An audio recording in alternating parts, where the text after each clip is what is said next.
அன்பானவர்களே, அன்பு வணக்கங்கள்.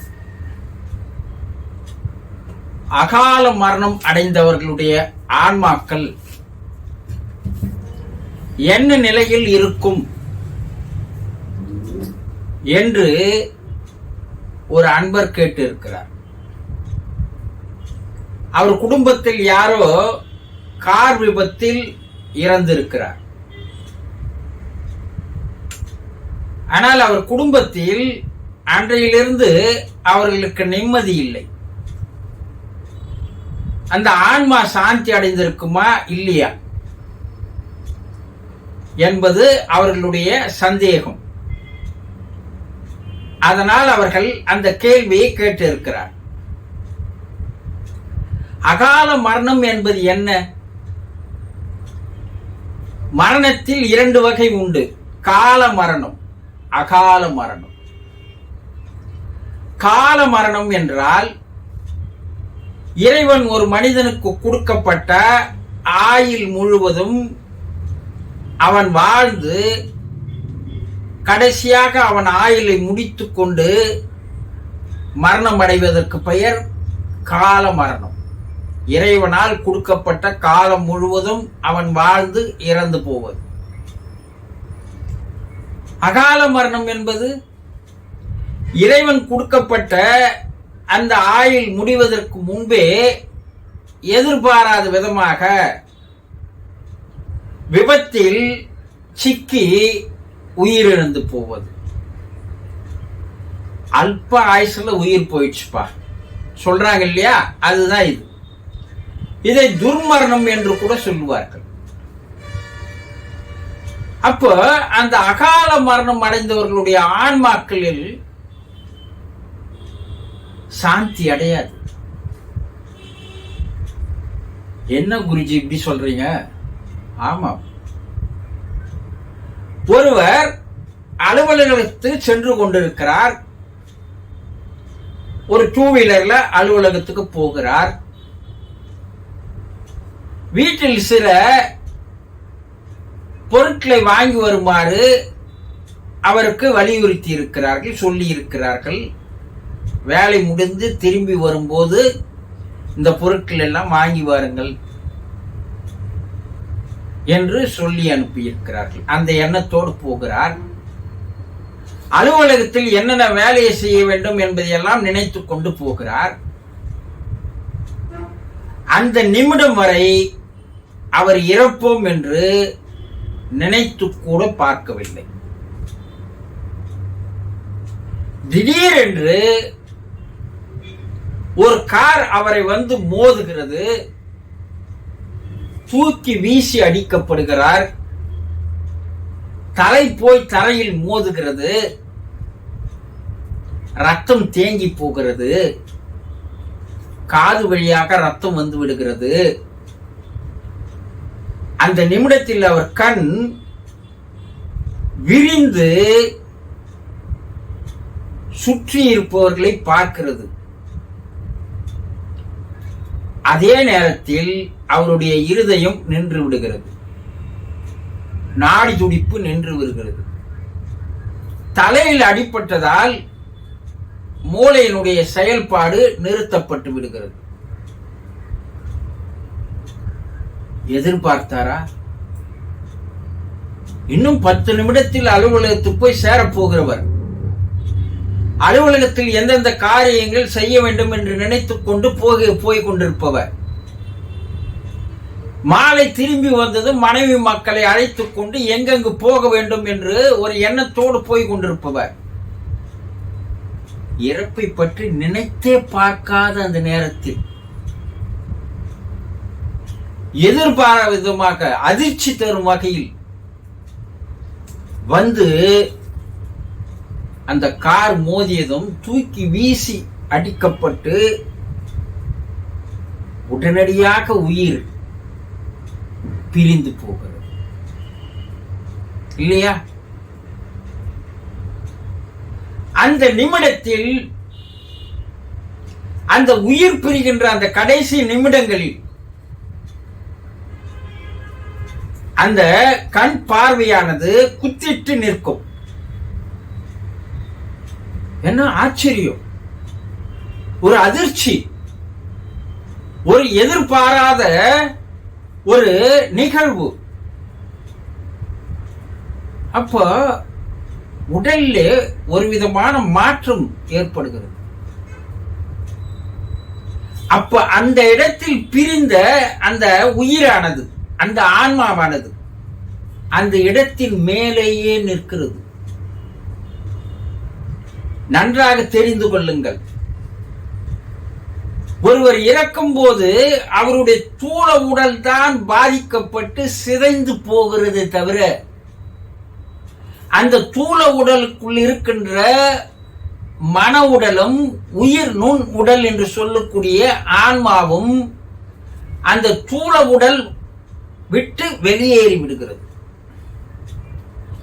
இந்த மன உடலும் தூள உடலிலிருந்து வெளியேறிய அந்த மன உடலும் அந்த ஆன்மாவும் இரண்டும் ஒரு நாணயத்தின் இரு பக்கங்கள் போன்றது. இந்த மன உடல் தூள அந்த ஆன்மாவை சுமந்து கொண்டுதான் அது தன்னுடைய செயலை செய்து கொண்டிருக்கும். இப்ப இந்த மன உடல் இருக்கிறது பார், எதையெல்லாம் நினைத்து கொண்டு போனாரோ, எதையெல்லாம் செய்ய வேண்டும் என்று நினைத்து கொண்டு போனாரோ அதெல்லாம் அந்த மன உடலில் பதிவாகி இருக்கிறது அல்லவா. அந்த மன உடலும் அந்த ஆன்மாவும் மேலே இருந்து தன்னுடைய உடல் சிதைந்து போயிருப்பதை பார்த்து அந்த ஆன்மா கண்ணீர் விட்டு கதறி அழுகிறது, வேதனை அடைகிறது, துக்கப்படுகிறது, கவலைப்படுகிறது, வாய் விட்டு கதறி அழுகிறது என்று ரிஷிகள் கூறுகிறார்கள். எவ்வளவு கனவு, எவ்வளவு ஆசைகள், அவையெல்லாம் நிராசையாக போய்விட்டதே. தன்னுடைய குடும்பமும் மனைவியும் பிள்ளைகளும் சகோதர சகோதரர்களும் பெற்ற தாய் தந்தைகளையும் அனாதியாக விட்டு விட்டோமே. இன்னும் நாம் நிறைவேற்ற வேண்டிய காரியங்கள் எவ்வளவு இருக்கிறது, எவ்வளவு ஆசைகள் இருக்கிறது. அந்த ஆசைகள் எல்லாம் நிறைவேற்ற வேண்டுமே. அதெல்லாம் எதுவுமே இல்லாத ஒரு நொடி பொழுதில் ஒரு வெடி வைத்து தகர்க்கப்படுகின்ற அந்த கட்டடமானது எப்படி சரிந்து விழுகிறதோ அது போல அவருடைய வாழ்க்கையே சரிந்து சின்ன பின்னமாகி சிதறி போகிறது. அந்த ஆன்மா தாங்குகிறது, அதை எதிர்பார்க்கவில்லையே. அந்த உடலை பார்த்து வந்து அவருடைய குடும்பத்தினர்கள் மற்றவர்கள் அழுது அமக்கலம் செய்யும் போது மேலே இருந்து அது படுகின்ற வேதனை இருக்கிறதே, வார்த்தைகளால் சொல்லி விவரிக்கவே முடியாது. அந்த ஆன்மா அந்த இடத்தை விட்டு எத்தனை மாதங்கள் ஆனாலும் அந்த இடத்தை விட்டு அது போகாது. இன்றும் வெளிநாடுகளில் பல ஆராய்ச்சியாளர்கள் என்ன சொல்கிறார்கள் என்றால், அது போல விபத்து நடந்து உயிர் போன இடங்களில் மறுபடியும் மறுபடியும் விபத்துகள் நடக்கிறது, பல உயிர்கள் அங்கே பலியிடப்படுகிறது என்று ஆராய்ச்சிகளின் மூலமாக தெரியப்படுத்தி இருக்கிறார்கள். ஏனென்றால் அந்த ஆன்மா எதிர்பாராது வெளியே போய்விட்டது, அது மற்றவர்கள் சந்தோஷமாக போவது வருவதை அதனால் தாங்கிக் கொள்ள முடியவில்லை, அது அங்கே விபத்துகளை உண்டாக்குகிறது என்று கூறுகிறார்கள் ஆவி உலக ஆராய்ச்சியாளர். கிராமப்புறங்களில் கூட என்ன சொல்வார்கள், அந்த விபத்து நடந்து இருந்தால் அந்த இடத்தில் இரவு 12 மணிக்கு மேல அந்த பக்கம் போவாதீங்கப்பா, அங்க ஒரு ஆன்மா இருக்கிறது, அது கிராமப்புறங்களில் பேய் இருக்குதுன்னு. அது தன்னுடைய வெறியை மற்றவர்கள் மீது காட்டும் என்று சொல்கிறார். அதைதான் அது பேயாக அலைந்து திரிந்து கொண்டிருப்பது அந்த ஆன்மா என்று சொல்வார்கள். எந்த ஒரு ஆன்மா சாந்தி அடையவில்லையோ அதற்கு பெயர் பேய் என்று பெயர். கற்பனையா சொல்றதெல்லாம் இல்லை, இது உண்மையான நிகழ்வுகள். அப்போ பல்வேறு ஆராய்ச்சிகளுக்கு அப்பாலும் கூட ஆவி உலக ஆராய்ச்சியாளர்கள் அது போல அகால மரணம் நடக்கின்ற அந்த இடங்களில் அந்த ஆன்மாக்கள் சாந்தி அடைவது இல்லை. அது அந்த இடங்களிலேயே அலைந்து திரிந்து, கிராமப்புறங்களில் சொல்வார்கள், அந்த பக்கம் போனா யாரோ அழுகிற சத்தம் கேட்கிறது, அதனால் பயந்து வந்து விட்டோம் என்று கூறுகிறார்கள். அகால மரணம் நடந்த இடங்களிலே அந்த இரவு 12 மணிக்கு மேல் 1 மணிக்குள்ளே அந்த ஆன்மாக்கள் அழுகின்ற ஓசையை கேட்பதாகவும் கூறுகிறார்கள். அதனால் தாக்கு பிடிக்க முடியவில்லை. அது கண்ணீர் விட்டு கதறி அழுகிறது. நிமிடத்தில் சிதைந்து போய்விட்டது நம்முடைய வாழ்க்கை. இன்னும் பல ஆண்டுகள் வாழ வேண்டிய ஆயுள் இருக்கிறது. அந்த ஆயுள் மீதி இருக்கின்ற ஆயுள் முழுவதும் அது பூமியில் தான் அலைந்து திரிந்து கொண்டிருக்கும் என்றும் கூறுகிறார்கள். அது படுகின்ற வேதனைகளை எல்லாம் பார்க்கும் பொழுது, மனிதன் அகால மரணத்தில் இறந்து போகின்ற மனிதர்களுடைய அந்த வேதனைகளை நினைத்து பார்க்கும் போது ஒரு பரிதாபமான ஒரு எண்ணம் தான் அந்த ஆன்மாக்களின் மீது ஏற்படுகிறது. அப்போ அகால மரணங்களில் இறந்து போகிறவர்களுடைய ஆன்மா அந்த இடத்திலேயே தான் அலைந்து திரிந்த வண்ணமாக இருக்கும். அது அவ்வளவு சீக்கிரத்தில் அது சாந்தி அடைவது இல்லை. அதனுடைய வேதனை நாளுக்கு நாள் அதிகமாகி கொண்டிருக்கிறது. அதனால அது பல பேர்களுக்கு துன்பங்களை தருகிறது.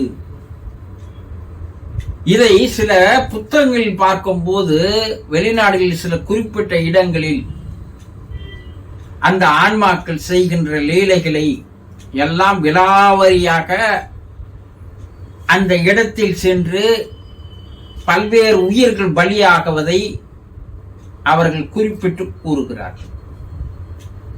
ஆக அகால மரணங்களில் யார் இருக்கிறார்களோ அவர்கள் வேதனைகளோடு தான் இருக்கிறார்கள். ஆக ஆன்மா சாந்தி அடைவதில்லை.